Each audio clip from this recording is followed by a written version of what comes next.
Hello friends, ഇന്ന് നമ്മൾ ചെയ്യാൻ പോകുന്നത് ഒരു കുക്കിംഗ് വീഡിയോ ആണ്. ഒരു കൈമാ റൈസ് കൊണ്ട് ഒരു നെയ്ച്ചോറാണ്. അതിന് വേണ്ടിയിട്ട് കുറച്ച് ഇഞ്ചി, വെളുത്തുള്ളി, ക്യാരറ്റ്, ഒരു 1.5 സവാള, ഗ്രാമ്പു, പട്ട, പൂവ്, ഏലക്കായ് അത്രയും എടുത്തിട്ടുണ്ട്. ഇനി നമ്മളത് നെയ്യ് നമ്മൾ സ്വന്തമായിട്ട് വീട്ടിൽ ചെയ്ത നെയ്യാണത്.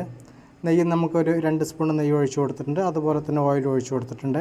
അതിനുശേഷം നമുക്ക് ആദ്യം തന്നെ ഒരു സവാള ബ്രൗൺ നിറമാവണ വരെ വഴറ്റിയെടുക്കണം. അതിന് വേണ്ടി നമ്മളതിൽ കുറച്ച് പഞ്ചസാരയും ശകലം ഉപ്പും ഇട്ടിട്ട് കൊടുത്തിട്ടുണ്ട് കേട്ടോ.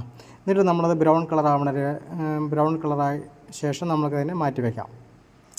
അതിനുശേഷം നമ്മുടെ നെയ്യിൽ തന്നെ നമ്മുടെ മസാലേൻ്റെ കൂട്ടൊക്കെ തന്നെ ഇട്ടിട്ട് വറുത്തെടുക്കുക. അതിനുശേഷം സവാള ഇട്ടതിന് ശേഷം 2 പച്ചമുളക് ഇടണം.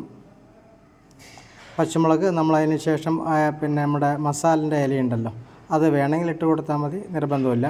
പിന്നെ അതിന് ശേഷം വെളുത്തുള്ളിയും ഇഞ്ചിയും കൂടെ ചതച്ചതിട്ട് കൊടുത്തിട്ടുണ്ട്. ഏകദേശം ബ്രൗൺ ആവണ വരെ വഴറ്റി അതിനുശേഷം നമ്മളതിലിട്ട് കുറച്ച് ക്യാരറ്റ് തട്ടി കൊടുക്കണം. ക്യാരറ്റിന് ശേഷം നന്നായിട്ടൊന്ന് ഇളക്കി കൊടുക്കുക. അതിനു മുമ്പ് നമ്മൾ കൈമ റൈസ് കഴുകി ക്ലിയറാക്കി വെച്ചിട്ടുണ്ട്. അത് 2.5 ഗ്ലാസ്സാണ് കൈമ റൈസ് എടുത്തിരിക്കുന്നത് കേട്ടോ. കറക്റ്റ് 2.5 ഗ്ലാസ് എടുത്തിട്ടുണ്ട്.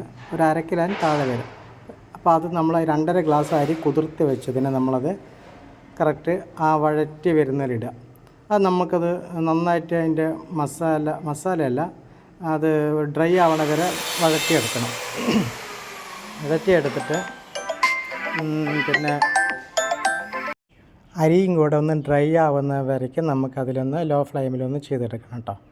പിന്നെ നമുക്ക് അതിലേക്ക് വേണ്ട വെള്ളം ഒഴിക്കുന്നതെന്ന് വെച്ചിട്ടുണ്ടെങ്കിൽ 2.5 ഗ്ലാസ് അരിക്ക് കറക്റ്റ് ഡബിൾ വെള്ളം ഒഴിക്കണം. 5 ഗ്ലാസ് വെള്ളം ഒഴിക്കണം.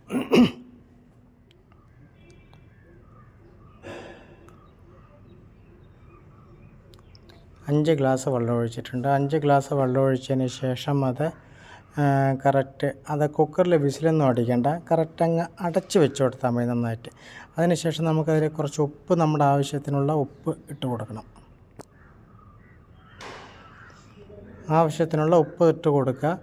അതിനുശേഷം നമുക്ക് വിസിലൊന്നും അടിക്കേണ്ട, അത് കറക്റ്റ് അത് അങ്ങ് അടച്ചങ്ങ് വെച്ചാൽ മാത്രം മതി.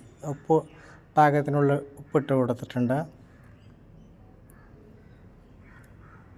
ഇനി നമുക്കതിനെ അടച്ച് കറക്റ്റായിട്ട് വയ്ക്കുക. അടച്ച് വയ്ക്കുമ്പോൾ തന്നെ ഒരു 10-20 മിനിറ്റ് ആകുന്ന സമയത്ത്, ഇപ്പോൾ ഈ സമയത്ത് നമുക്ക് ഉപ്പൊക്കെ കുറവുണ്ടെങ്കിൽ നമ്മളത് ക്ലിയർ ചെയ്ത് വിട്ടോളണം. ഉപ്പ് നമുക്കൊന്ന് ടേസ്റ്റ് നോക്കിയിട്ട് ഉപ്പ് കുറച്ചൊന്ന് മുന്തി നിൽക്കണം.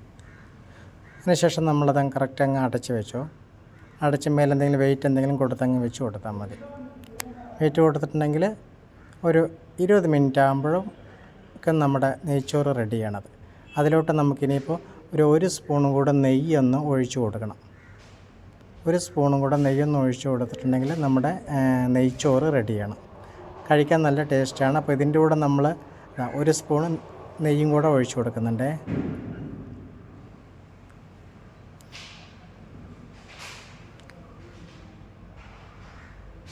ഇനി നമ്മൾ നേരത്തെ വറുത്ത് കോരി വെച്ചിട്ടുണ്ട് പിന്നെ കശുവണ്ടിയും സവാളയും കൂടിയിട്ട് അതിൻ്റെ മേലെ ഒന്ന് ഇതിട്ട് കൊടുക്കുക. എന്നിട്ടൊന്ന് ഇളക്കിയിട്ട് നമുക്ക് കഴിക്കേണ്ട അരി കറക്റ്റായിട്ടുണ്ട്. അതിൽ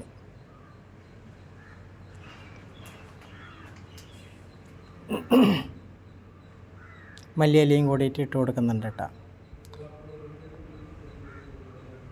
അടിപൊളി നെയ്ച്ചോറാണ് കേട്ടോ അത്.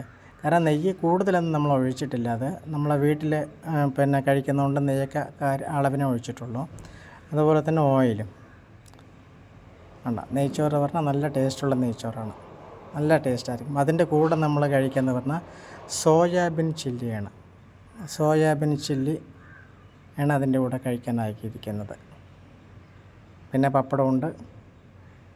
അപ്പോൾ നമുക്കിപ്പോൾ വെജ്, ഇപ്പോൾ അതായത് ഇറച്ചിയൊന്നും ഇല്ലാത്ത ഇത് വെക്കുകയാണെങ്കിലൊക്കെ ഇത് വെച്ചാൽ സൂപ്പറായിരിക്കും.